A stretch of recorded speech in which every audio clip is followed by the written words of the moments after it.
মুমিন ব্যক্তি হচ্ছে বৃক্ষের মতো, যা সব সময় দমকা হাওয়ার সাথে যুদ্ধে লিপ্ত। এই যুদ্ধে টিকে থাকতে হলে, এই দমকা হাওয়ার বিরুদ্ধে যদি টিকে থাকতে হয়, তাহলে বৃক্ষটা সুদৃঢ় হওয়া চাই। আর সুদৃঢ় বৃক্ষ রোপণের, সুদৃঢ় বৃক্ষ হওয়ার পূর্বে সেই বৃক্ষের বীজটা সুন্দর হওয়া চাই। যদি বীজটা সুন্দর না হয়, তাহলে সেটা সুন্দর বৃক্ষ হতে পারে না, সুদৃঢ় কাণ্ডের উপরে দাঁড়াতে পারে না। আল্লাহ সুবহানাহু ওয়া তাআলা কুরআনুল কারীমের সূরাতুল ফাতাহের শেষ আয়াত 29 নম্বর আয়াতে বলছেন, মুহাম্মাদুর রাসূলুল্লাহ ওয়াল্লাযীনা মাআহু আশিদ্দাউ আলাল কুফফারি রুহামাউ বাইনাহুম তারাহুম রুকআন সুজদান ইয়াবতাগুনা ফাদলাম মিনাল্লাহি ওয়া রিদওয়ানা সীমাহুম ফি ওজুহিহিম মিন আসারিস সুজুদ যালিকা মাসালুহুম ফিত তাওরাতি ওয়া মাসালুহুম ফিল ইনজিল কাযারইন আখরাজা শাতআহু ফাআযারাহু ফাস্তাগলাযা ফাস্তাওয়া আলা সুকিহি ইউজিবুজ যুররা লিয়াগিযা বিহিমুল কুফফার। আল্লাহ সুবহানাহু ওয়া তাআলা চমৎকার ভাবে এখানে সুদৃঢ় বৃক্ষের উদাহরণ দিয়েছেন। আল্লাহ সুবহানাহু ওয়া তাআলা বলেন, মুহাম্মাদুর রাসূলুল্লাহ, মুহাম্মদ সাল্লাল্লাহু সুবহানাহু ওয়া তাআলার রাসূল, ওয়াল্লাযীনা মাআহু, এবং তার সাথে যে ঈমানদাররা আছে, তাওরাত এবং ইনজিলে, মাসালুহুম ফিত তাওরাত ওয়া মাসালুহুম ফিল ইনজিল, তাওরাত এবং ইনজিলে তাদের উপমা এইভাবে দেওয়া হয়েছে যে কাযারইন আখরাজা শাতআহু ফাআযারাহু ফাস্তাগলাযা, যে একটা বীজ বপন করা হয়েছে সুদৃঢ়ভাবে, যে বীজ থেকে কচি পাতা নির্গত হয়েছে এবং তা সুন্দরভাবে শাখা পোশাখা সুদৃঢ়ভাবে দাঁড়িয়েছে। ইউজিবুজ যুররা, সেই শাখা পোশাখা দেখে, সেই সুদৃঢ় গাছটা দেখে কৃষক আনন্দিত হয়। লিয়াগিযা বিহিমুল কুফফার, এবং কাফেরদের অন্তর জ্বালা সৃষ্টি হয়। তাওরাত এবং ইনজিলের উদাহরণটা চমৎকার ভাবে আপনারা বুঝতে পারবেন একটা উদাহরণের মাধ্যমে। একজন কৃষক বীজ বপন করার জন্য বীজ নিয়ে বের হলো। পথিমধ্যে কিছু বীজ মাটিতে পড়ে গেল, রাস্তার পাশে পড়ে গেল। সেই বীজগুলো অধিকাংশ মানুষ পায়ে পিষ্ট করে ফেললো এবং বেশিরভাগ খেয়ে ফেললো পাখিতে। সেখান থেকে কোনো গাছ জন্ম নিল না। পথিমধ্যে যেতে যেতে কিছু পাথরের ভূমিতে কিছু বীজ পড়লো। সেখানে আর্দ্রতার অভাবে গাছগুলো জন্ম নিতে পারলো না, বেড়ে ওঠার আগেই শুকিয়ে গেল, শুষ্ক হয়ে গেল। এর মধ্যে কিছু বীজ উর্বর জমিতে যে পড়ে, সেই উর্বর জমিগুলোর বীজগুলো খুব সুন্দর ফসল দেয়, সুন্দর বৃক্ষ দেয়, গাছ দেয়, যা ফল দেয় অসংখ্য, শত শত গুণ ফল দেয়।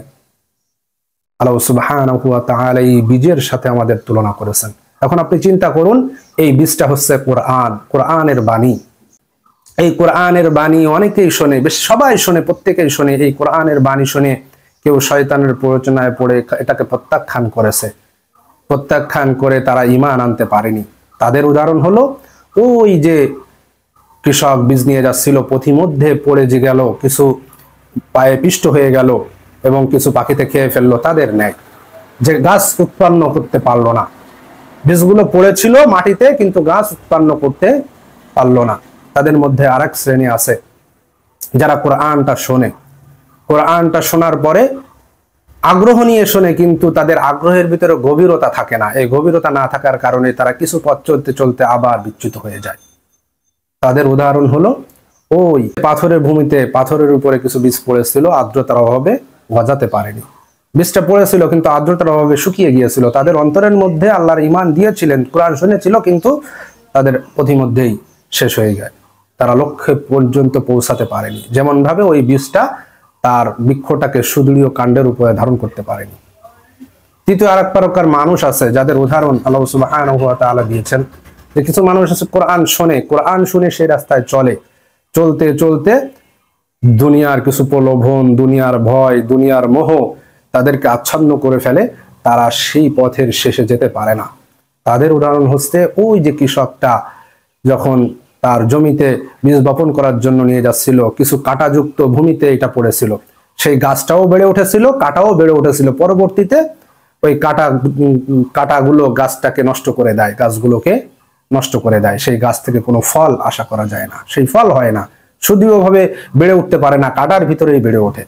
এরা হচ্ছে সেই মানুষ যারা কোরআন শুনে, কোরআন শুনে চলতে থাকে পথে, পথিমধ্যে দুনিয়ার কিছু সামান্য লোভ, লালসা, ভয়, ভীতি, ক্ষমতার মোহের কারণে তারা এই কোরআনের সত্যটাকে ত্যাগ করে, তারা এই কোরআন এই বীজটাকে ত্যাগ করে দেয়। আর কিছু মানুষ থাকে যারা আল্লাহ সুবহানাহু ওয়া তাআলার রাস্তায় অটল থাকে, কোরআনের সমাজ বাস্তবায়ন করতে চায় এবং এই কোরআনটা তাদের নিজেদের জীবনে বাস্তবায়ন করতে চায়, কোরআনের সমস্ত হুকুম আহকামগুলো পালন করার চেষ্টা করে। এমন কিছু লোক থাকে যাদের উদাহরণ ওই বীজ, যে বীজগুলো উর্বর ভূমিতে পড়েছিল। এই উর্বর ভূমিতে পড়ার কারণে এই বীজগুলো সুন্দর বৃক্ষ দিয়েছিল, যার মাধ্যমে সুন্দর ফল ফসল ভরে গিয়েছিল। আল্লাহ সুবহানাহু ওয়া তাআলা এই আয়াতের মাধ্যমে মুমিনদেরকে একটা বীজের সাথে তুলনা করেছেন। আল্লামা ইবনুল কাইয়িম রাহমাতুল্লাহ আলাইহি তার আল ফাওয়াইদ গ্রন্থে বলেছেন, প্রত্যেকটা মানুষের হৃদয়ের স্বাভাবিক অবস্থা উর্বর থাকে, খুব উর্বর থাকে। এখানে আপনি যাই বপন করেন না সেটাই গড়ে উঠবে। আপনি যদি আল্লাহ ভীরু, তাকওয়া, আল্লাহ সুবহানাহু ওয়া তাআলার আনুগত্য, দাসত্ব বপন করেন, তাহলে সেটা এমন ফল দিবে যা হবে সুমিষ্ট, যার সুঘ্রাণ চারিদিকে ছড়িয়ে পড়বে। আর আপনি যদি এই হৃদয়ের উর্বর ভূমিতে আল্লাহর আনুগত্যহীনতা, আল্লাহ সুবহানাহু ওয়া তাআলার অবাধ্যতা, কোরআনের প্রতি অবাধ্যতা, শয়তানের প্ররোচনা, নফসের খাহেসাতটাকে এই উর্বর ভূমিতে ফেলেন, তাহলে সেটা এমন ফল দেবে যা হবে তিক্ত, কটু, বিষাদ। এখন সিদ্ধান্ত আপনার। আপনি আপনার এই উর্বর হৃদয়ে আল্লাহর আনুগত্য, আল্লাহ সুবহানাহু ওয়া তাআলার দাসত্ব, গোলামি, কোরআনটাকে আশ্রয় দেবেন, আল্লাহ সুবহানাহু ওয়া তাআলার ইবাদতটাকে আশ্রয় দেবেন, নাকি আপনি আপনার এই অন্তরে আল্লাহ সুবহানাহু ওয়া তাআলার আনুগত্যহীনতা, আল্লাহ সুবহানাহু ওয়া তাআলার নাফরমানি, অজ্ঞতা, কামনা, বাসনা দিয়ে আপনি এই হৃদয়টাকে পূর্ণতা করবেন? আল্লাহ সুবহানাহু ওয়া তাআলার অবাধ্যতা দিয়ে আপনি এই হৃদয়ে বীজ বপন করবেন। যদি করেন সেটা হবে কটু, তিক্ত। আর যখন তুমি তোমার অন্তরের মধ্যে এই ঈমানের সুদৃঢ় বীজ বপন করবে, তখন এই গাছটা হবে সুদৃঢ়, যার কাণ্ড, শাখা পোশাখাগুলো অনেক গভীরে থাকবে। যখন তোমার গাছটা সুদৃঢ়ভাবে দাঁড়িয়ে যাবে, তখন একটা দমকা হাওয়া তোমার দিকে আসবে, যে দমকা হাওয়াটা তোমাকে সমূলে উৎপাটন করে দিতে চাইবে। কারণ এই সূরা ফাতিহার 29 নম্বর আয়াতে আমরা দেখেছি যে আল্লাহ সুবহানাহু ওয়া তাআলা বলেছেন, লিয়াগীযা বিহিমুল কুফফার। যখন এই শাখা পোশাখা, এই কাণ্ডটা সুন্দরভাবে দাঁড়িয়ে যাবে, তখন এটা কাফেরদের অন্তর্জ্বালা সৃষ্টি করবে। তখন কাফেররা বিভিন্ন বাতাস তোমার সামনে প্রবাহিত করে তোমাকে সম্মিলিত উৎপাটন করে দিতে চাইবে। এর উদাহরণ আছে চমৎকার। আর এদের সংখ্যা হবে খুব সামান্য, নগণ্য। বেশিরভাগ মানুষ যারা ওই বীজগুলোর মতো হয়ে যাবে, যে বীজগুলো কোনো ফল দিতে পারেনি, যে বীজগুলো তারা দাঁড়াতে পারেনি সুদৃঢ় ভিত্তির উপরে। কিন্তু সামান্য মানুষ যারা ঈমানটাকে নিজেদের জীবনে বাস্তবায়ন করে এই বৃক্ষটা সুদৃঢ় কাণ্ডের উপরে দাঁড়িয়েছিল, একজন দৃঢ় মুসলিমের মতো এই বাতাসকে আর কোনো কিছুই খেপিয়ে তুলতে পারে না। আপনি যত ঈমানটা মজবুত করে আপনি দাঁড়িয়ে থাকবেন, তত কাফেরদের এই বাতাসটা তত বেশি দমকা হাওয়া দিয়ে আপনার দিকে এগিয়ে আসবে। আল্লাহ সুবহানাহু ওয়া তাআলা কুরআনুল কারীমে ফিরআউন যখন মুসা আলাইহিস সালাম ও তার সঙ্গীদেরকে মিশরের ভূমিতে ধাওয়া করেছিলেন, তখন ফিরআউন বলেছিল, ইন্না হাউলাঈ লাশিরজিমাতুন কলিলুন ওয়া ইন্নাহুম লানা লাগাইজুন। এরা হচ্ছে মিশরের ক্ষুদ্র একটা দল, শিরজিমাতুন কলিল, ক্ষুদ্র একটা দল, ইন্নাহুম লানা লাগাইজুন, তারা আমাদের ক্রোধকে উদ্বেগ করেছে, আমাদের ক্রোধকে বাড়িয়ে দিয়েছে। আপনি দেখেন, মুসার অনুসারী ছিল সামান্য কয়েকজন মানুষ, যারা তাওহীদের উপরে আল্লাহ সুবহানাহু ওয়া তাআলার একত্ববাদকে স্বীকৃতি দিয়ে ফিরআউনের এই মিথ্যা ইলাহর দাবিকে প্রত্যাখ্যান করেছিল। এই সামান্য একটা দল ফিরআউনের মতো, যে নিজেকে বাদশা দাবি করছে, আল্লাহ দাবি করছে, তার উদ্রেক ক্রোধকে বাড়িয়ে দিচ্ছে। তো আপনি যখনই সুদৃঢ় ভিত্তির উপরে আপনার ঈমানটা স্থাপন করবেন, তখন কাফেরদের এই হাওয়া, কাফেরদের এই কথাবার্তা, কাফেরদের এই হাওয়াটা আপনার উপরে এমন ভাবে উদ্বেগ করবে, প্রচন্ড বাতাস আসবে যা আপনাকে হেলিয়ে দেবে। এই প্রচন্ড বাতাসে আপনি দেখবেন কিছু মানুষ চলে যাচ্ছে, কিছু গাছ সমূলে উৎপাটন হয়ে যাচ্ছে। এদের উদাহরণ আল্লাহ সুবহানাহু ওয়া তাআলা মুনাফিকদের সাথে দিয়েছেন, যে মুনাফিকরা সামান্য হাওয়ায়, শীতল হাওয়ায় এরা টলে পড়ে না, কিন্তু যখন দমকা একটা হাওয়া আসে, তখন এটা সমূলে উৎপাটন হয়ে যায়, সমূলে উৎপাটিত হয়ে যায়। আল্লাহ সুবহানাহু ওয়া তাআলা বলেছে, তোমরা ওদের মতো হও না, তোমরা এমন সুদৃঢ় ভিত্তির উপরে দাঁড়িয়ে থাকো যাতে করে কোনো বাতাস তোমাদের কোনো একটা পাতাও যেন ঝরে না ফেলতে পারে। যখন বাতাস বুঝতে পারবে যে তোমাকে এইভাবে সমূলে মাটি থেকে উৎপাটন করা সম্ভব নয়, তখন তারা সূক্ষ্ম কৌশল অবলম্বন করবে। তারা তোমাদেরকে কৌশল করে বিভিন্ন চুক্তির মাধ্যমে একটা পাতা ঝরিয়ে যেতে বলবে, একটা পাতাগুলো ঝরিয়ে ফেলতে চেষ্টা করবে। আস্তে আস্তে একটা পাতা, দুইটা পাতা, এই করে করে তোমাকে এমন একটা গাছে পরিণত করবে যে তুমি একজন পাতাবিহীন কাণ্ড দাঁড়িয়ে থাকে যেভাবে। সবসময় চেষ্টা করবে এটা। সাইদ কুতুব রহমতুল্লাহ আলাইহি এই ব্যাপারে সুন্দর একটা উদাহরণ পেশ করেছেন। কোন আদর্শের পক্ষে অবস্থান নেওয়া গোষ্ঠীর প্রতি শাসকবর্গের আচরণে এমন হয় যে তারা কূটকৌশলের মাধ্যমে, বিভিন্ন কূটকৌশলের মাধ্যমে এই আদর্শবাদী গোষ্ঠীদেরকে সামান্য একটু বিচ্যুত করতে চায়। এই সামান্য বিচ্যুতি করতে যাওয়ার জন্য তারা যে কূটকৌশলগুলো অবলম্বন করে, তারা বোঝাতে চায় যে আপনি একটু সামান্য ছাড় দেন, আপনার আদর্শ থেকে আমরা সরে আসতে বলছি না। যদি আদর্শ থেকে সরে আসতে বলে তাহলে তাদের দুরভিসন্ধিটা টের পেয়ে যায়। এর জন্য তারা বলে যে আমরা আসেন এমন একটা জায়গায় যেখানে আমরা একটা সমঝোতা তৈরি করি। এই সমঝোতার মোড়কে তারা মূলত আপনার আদর্শ থেকে আপনাকে টলিয়ে দিতে চাইবে। অনেক মানুষ এমন আছে যারা মনে করে যে আমি আমার আদর্শের জন্য লড়াই করছি, কিন্তু বস্তুত পক্ষে তারা এই আদর্শে থেকে সরে যে এমন একটা আদর্শের মানদণ্ড তারা দাঁড় করে নিয়েছে যেটার সাথে কোরআন এবং সুন্নাহর কোনো সম্পর্ক নেই। তারা একটা নিজেদের মন গড়া আদর্শ, যে আদর্শটা সমঝোতার নামে হয়েছে, চুক্তির নামে হয়েছে, এই চুক্তির নামে যে সমঝোতাটা হয়েছে এটাকেই তারা বাস্তবায়ন করার জন্য প্রচেষ্টা করে যাচ্ছে। এমন অনেক মানুষ আছে। তাই বিরোধী পক্ষ যারা থাকে, যারা এই আদর্শকে তুলিয়ে দিতে চায়, তারা কখনো প্রকাশ্যভাবে এটা বলবে না যে তুমি তোমার আদর্শ থেকে বিচ্যুত হও। তারা বলবে আপনি সামান্য এদিক সেদিক করে একটা সমঝোতার ভিতরে আমরা আছি। শয়তান এই আদর্শবাদী গোষ্ঠীদেরকে বলতে চাইবে, যারা মনে করবে যে আমরা তো একটা আদর্শ নিয়ে, আমরা কোরআনের আদর্শ বা যে কোনো আদর্শ নিয়ে আমরা করছি, যারা অটল থাকে দৃঢ়ভাবে, শয়তান বলে যে তুমি তো তোমার লক্ষ্য উদ্দেশ্য পূরণের জন্য, লক্ষ্য উদ্দেশ্য অর্জন করার জন্য তাদের সাথে একটু সমঝোতা না করছো, এটা করো এই জন্য যাতে তুমি তোমার লক্ষ্য উদ্দেশ্য পৌঁছাতে পারো। কিন্তু সাইদ কুতুব রহমতুল্লাহ আলাইহি বলছেন, পথের শুরুতে যে বিচ্যুতি সামান্য, পথের শেষে তাই বিশাল হয়ে দেখা দেয়। ওয়াল্লাহি, আপনি সাইদ কুতুব রহমতুল্লাহ আলাইহির এই একটা শব্দ নিয়ে একটু চিন্তা ভাবনা করেন। আপনি কোন আদর্শ বাস্তবায়নের জন্য আপনি চেষ্টা করছেন? পথের শুরুতে যে বিচ্যুতি সামান্য, পথের শেষে তাই বিশাল হয়ে দেখা যায়। আপনি পথের শুরুতে সামান্য বিচ্যুতি ছাড় দিয়ে দিয়ে যখন আপনি মনে করছেন না আমি তো আমার উদ্দেশ্য লক্ষ্য বাস্তবায়ন করছি, কিন্তু আপনি কখন যে আপনার উদ্দেশ্য থেকে সরে গিয়েছেন, আপনি কখন কোরআনের উদ্দেশ্য থেকে, দিন কায়েমের উদ্দেশ্য থেকে আপনি সরে যে আপনি জাতীয়তাবাদী বলেন, আপনার মনের গ্র্যাজুয়ালি দিন, এই যে দিন ধাপে ধাপে প্রতিষ্ঠা করার যে কথা আপনি বলছেন, এই প্রচেষ্টার ভিতরে আপনি ঢুকে গেছেন কখন আপনি জানেনও না। এবং সবচেয়ে মজার ব্যাপার, ইন্টারেস্টিং ব্যাপার হচ্ছে যে আপনি যখন একটু পদচ্যুত করেছেন, সামান্য বিচ্যুতি হয়েছে আপনার, এই সামান্য বিচ্যুতি হওয়ার পরে যখন আপনার পাটা পিছলে যায়, তখন আপনি আপনার ওই পাটাকে সুদৃঢ় করার জন্য আরো বেশি সমঝোতা করেন তাদের সাথে। আর এই কাফের মুশরিক যাদের অন্তর্জাল সৃষ্টি হয় এই সুদৃঢ় ইমানদারদেরকে দেখে, তারা মূলত এটাই চায় যে তারা মনে করবে তারা আদর্শের ভিতরে আছে, কিন্তু তাদেরকে এই সমঝোতার নামে আমি বিভিন্ন ছাড় দিতে দিতে দিতে তাদেরকে একদম করে দিয়েছি, তাদের আদর্শ থেকে বিচ্যুত করে দিয়েছি। তাই ভাইয়েরা সাবধান, এই ফাঁদে পা দেবেন না, এই সমঝোতা, এই বিচ্যুতির ফাঁদে কখনোই পা দেবেন না। আমি অসংখ্য আদর্শবাদী দল আছে, তাদেরকে বলবো আপনারা এই সাইদ কুতুব রহমতুল্লাহ আলাইহির এই একটা কথা নিয়ে একটু ভাবেন। পথের শুরুতে যে বিচ্যুতি সামান্য, পথের শেষে তাই হয়ে দেখা দেয়। আপনারা যে বিচ্যুতিটা ঘটিয়েছিলেন, সেই বিচ্যুতি থেকে শুরু করতে করতে আপনারা ছাড় দিতে দিতে দিতে দিতে আপনাদের এখন খেলাফার কথা মুখ থেকে আসে না, শরিয়ার কথা মুখ থেকে আসে না। আপনারা এমন এমন কিছু কথাবার্তা বলছেন যার সাথে ইসলামের দূরতম সম্পর্ক নেই, নিকটতম তো দূরের কথা, দূরতম সম্পর্কও নেই। এই জন্য ভাইরা কেউ এই ফাঁদে পা দেবেন না, কারণ আল্লাহ সুবহানাহু ওয়া তাআলা মুনাফিকদের তুলনা দিয়েছেন যে তাদের পাতা এবং মূল সহ দমকা হাওয়া বাতাসেই সমূলে উৎপাটন হয়ে যায়, কিন্তু এই ইমানদারদেরকে আল্লাহ সুবহানাহু ওয়া তাআলা একটা পাতার সাথে তুলনা দিয়েছেন, যেই পাতা কখনো ঝরে না।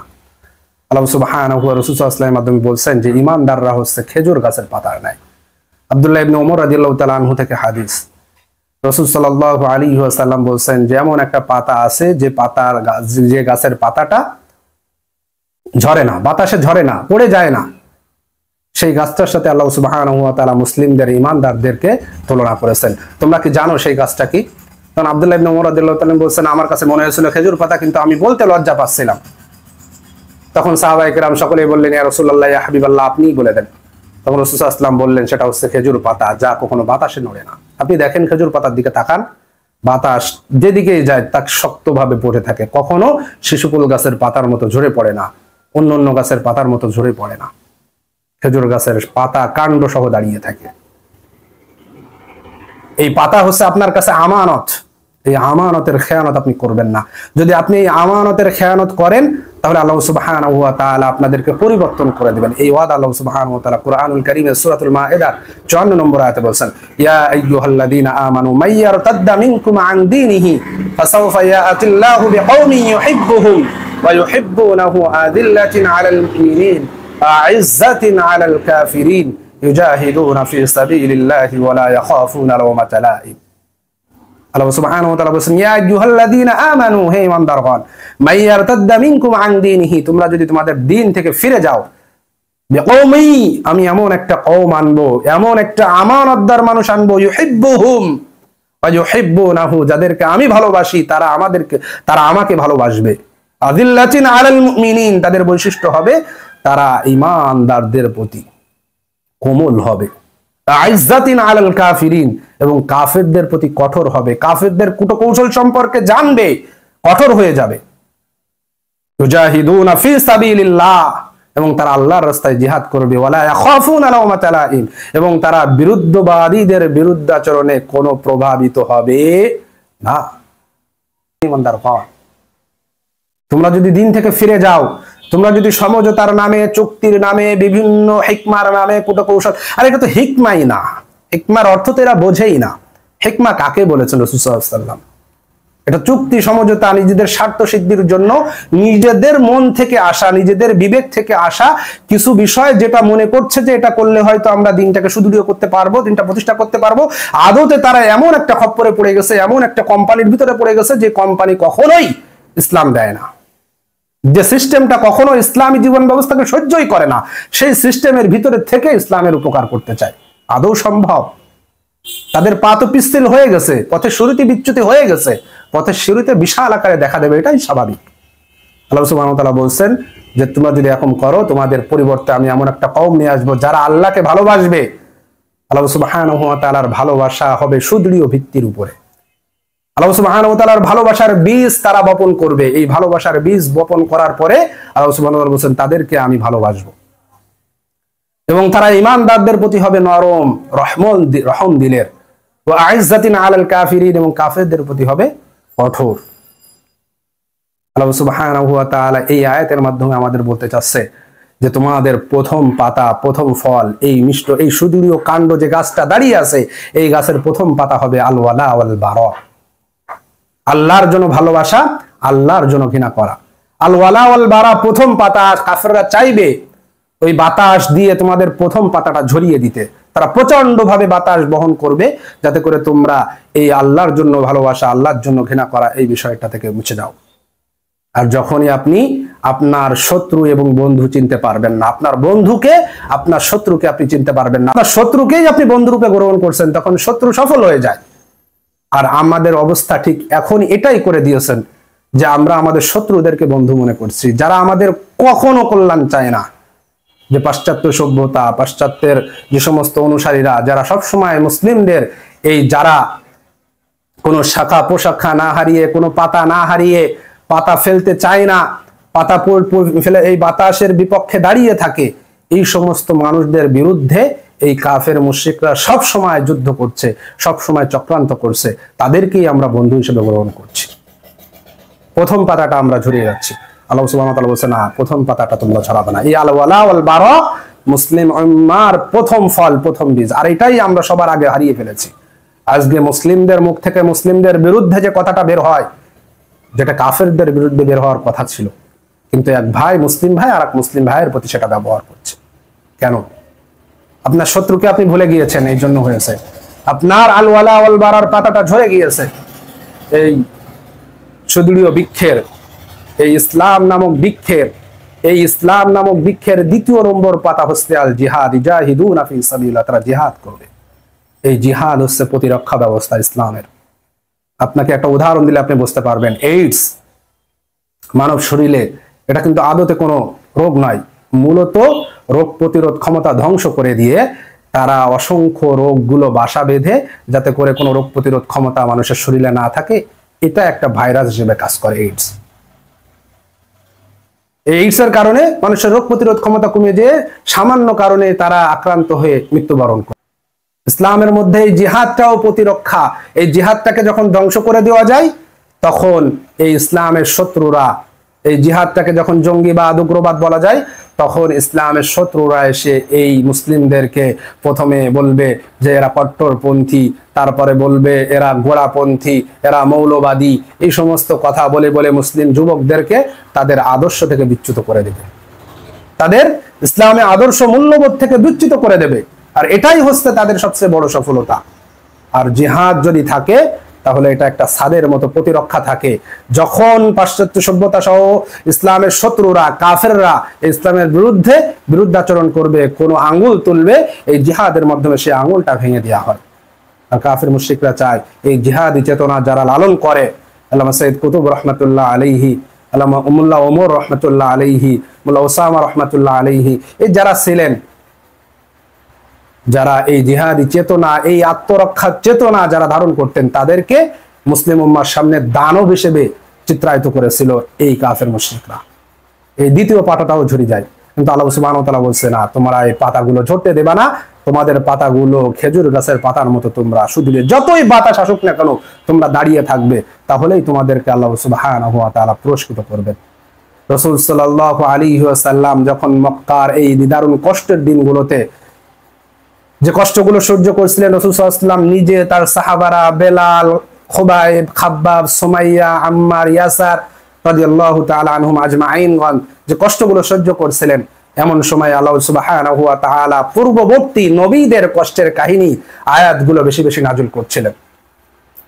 আল্লাহ সুবহানাহু ওয়া তাআলা রাসূল সাল্লাল্লাহু আলাইহি ওয়াসাল্লামকে বলতে চাচ্ছিলেন যে তুমি এই রাস্তায় প্রথম না যে কষ্ট স্বীকার করছো, এর আগে যত নবী রাসূল এই দাওয়াত নিয়ে এসেছিল, এই ঝান্ডাটা যারাই বহন করেছিল, এই সুদৃঢ় ভিত্তির উপরে যারাই দাঁড়িয়েছিল, যারা শাখা পোশাখাগুলো মেলে দিয়ে দাঁড়িয়েছিল, ওই বাতাস যাদের পাতাগুলো ঝরাতে পারেনি, তাদের বিপক্ষে বিভিন্ন কষ্ট নির্যাতন সহ্য করতে হয়েছিল।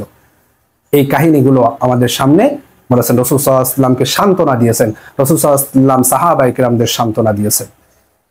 ভাইরা আমার, এই সুদৃঢ় গাছ, যে গাছটার সাথে আল্লাহ সুবহানাহু ওয়া তাআলা ঈমানদারদের তুলনা দিয়েছেন, এই খেজুর গাছের মতো আমাদের হতে হবে, এর পাতার মতো আমাদের হতে হবে। আমরা যেন হালকা বাতাসে, দমকা বাতাসে আমাদের শাখা পোশাখাগুলো যেন নুয়ে না পড়ে, আমাদের কাণ্ড সহ যেন আমরা গাছটা নুয়ে না পড়ে, আমরা যদি ঈমানটা থেকে বিচ্ছিন্ন না হয়ে যায়, এই বিষয়ে আমাদের খেয়াল রাখতে হবে। আমাদের অন্তরে ঈমানটা দৃঢ়মূল করার প্রথম উপায় ছিল বিভিন্ন নবী রাসূলদের বিষয়ে জানা, পূর্ববর্তী জাতিরা কিভাবে কষ্ট সহ্য করেছিল সেই বিষয়গুলো পড়া, জানা। আর দ্বিতীয় বিষয়টি হচ্ছে যা শুধুমাত্র আল্লাহ সুবহানাহু ওয়া তাআলার কাছে চাওয়া, যেন সবসময় আমরা এই দিনের উপরে থাকতে পারি, অটল থাকতে পারি, আমরা যেন নুয়ে না পড়ি, আমরা যেন হেলে দুলে না পড়ি, আমাদের পাতাগুলো যেন ঝরে না যায়, এই জন্য আল্লাহ সুবহানাহু ওয়া তাআলার কাছে দোয়া করা। উম্মে সালামা রাদিয়াল্লাহু তাআলা আনহার কাছে সাহাবায়ে কিরাম প্রশ্ন করেছিলেন রাসূল সাল্লাল্লাহু আলাইহি ওয়াসাল্লাম সবসময় কোন দোয়াটা বেশি বেশি পড়তেন। উম্মে সালামা রাদিয়াল্লাহু তাআলা আনহা বলেছিলেন যে রাসূল সাল্লাল্লাহু আলাইহি ওয়াসাল্লাম সবসময় এই দোয়াটা পড়তেন, ইয়া মুকাল্লিবাল কুলুব সাব্বিত কলবি আলা দীনি, হে অন্তরের পরিবর্তনকারী, আপনি আমার অন্তরটাকে আপনার দ্বীনের দিকে, ইসলামের দিকে, কোরআন সুন্নাহর দিকে, আপনার আনুগত্যের দিকে মাইল করে দিয়েন। এই দোয়াটা আমাদের সবসময় পড়তে হবে, ইয়া মুকাল্লিবাল কুলুব সাব্বিত কলবি আলা দীনি। তাহলেই আমরা এমন একটা সুদৃঢ় গাছ হয়ে দাঁড়িয়ে থাকতে পারবো যে গাছগুলোর শাখা পোশাখা একদম আকাশ পর্যন্ত ছুঁয়েছে। আল্লাহ সুবহানাহু ওয়া তাআলা কুরআনুল কারীমের মধ্যে বলেন, আলাম তারা কাইফা দারাবাল্লাহু মাসালান কালিমাতান তাইয়্যিবাতান কাশাজারাতিন তাইয়্যিবাতিন আসলুহা সাবিতু ওয়া ফারউহা ফিস সামা। আল্লাহ সুবহানাহু ওয়া তাআলা বলেন, আলাম তারা কাইফা, তুমি কি দেখোনি, কাইফা দারাবাল্লাহু মাসালান কালিমাতান, আল্লাহ সুবহানাহু ওয়া তাআলা উদাহরণ দিচ্ছেন একটা সুদৃঢ় কালেমা যার শাখা পোশাকগুলো ফারউহা ফিস সামা, আসমান পর্যন্ত রয়েছে। তো আপনার গাছটার শাখা পোশাখা দৃঢ় মূল যদি হয় আসমান ছোঁয়া, তাহলে আপনাকে কখনো কোনো বাতাস টলিয়ে ফেলতে পারবে না। আপনার ভালোবাসা যদি আল্লাহ সুবহানাহু ওয়া তাআলার জন্য হৃদয়ে পরিপূর্ণ থাকে, তাহলে কোনো বাতাসে আপনার এই ভালোবাসাকে টলিয়ে দিতে পারবে না। এজন্য ভাইরা আমার, আমাদের সবসময় উচিত যে আল্লাহ সুবহানাহু ওয়া তাআলার আনুগত্যে লেগে থাকা, আল্লাহ সুবহানাহু ওয়া তাআলার দাসত্বে লেগে থাকা, এবং যে সমস্ত দুর্বল দিকগুলো ইমানের থাকে এই দিকগুলো পরিহার করে চলা। যে সমস্ত সমঝোতার মাধ্যমে, বিচ্যুতির মাধ্যমে ইসলাম থেকে বের হয়ে যেতে হয়, ইসলামের মূলনীতি থেকে সরে যেতে হয়, ওই সমস্ত মূলনীতি সমঝোতা থেকে আমাদেরকে আল্লাহ সুবহানাহু ওয়া তাআলা হেফাজত করুক। সকলেই বলি আমিন।